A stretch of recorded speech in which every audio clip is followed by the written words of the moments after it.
Сәлем достар, сіздермен мөлдір.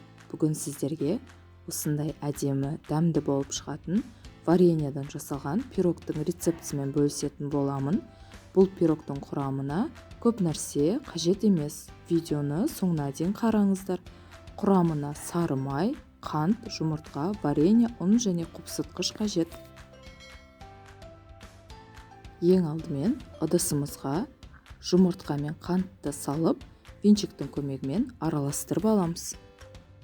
Содан соң ерітілген сары майды салып, оны да венчиктің көмегімен араластырамыз. Илектен өткізілген ұнға қопсытқышты салып араластырып, жұмыртқалы массаға ұнымызды салып, өте жұмсақ қамыр илейміз.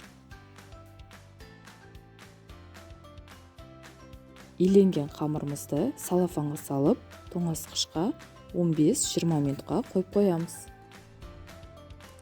Содан соң қамырымызды екіге бөлеміз. Бір бөлігін үлкенірек, бір бөлігін кіші қыламыз. Үлкен бөлігін оқтаудың көмегімен жайып аламыз. Ол өзіңіздің формаңыздың размеріне қарап жаясыз. Менде 22 диаметрлі форма. Форманың астына міндетті түрде пергамент қағазын төсейміз. Содан соң салмамызды саламыз. Мен өріктің вареньясын қолдандым. Салмасы өз қалауыңызша.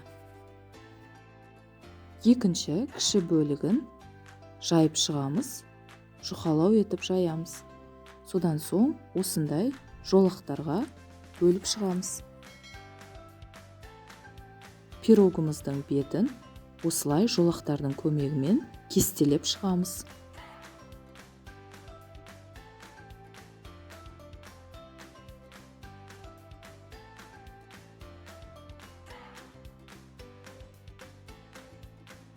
«180 градус қызып тұрған пеште 30-35 минут пісіріп аламыз.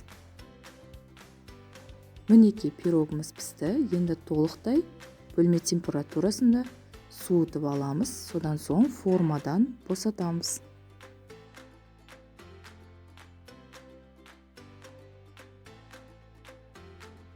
Вареньялы пирог өте дәмді әрі жұмсақ болып шықты.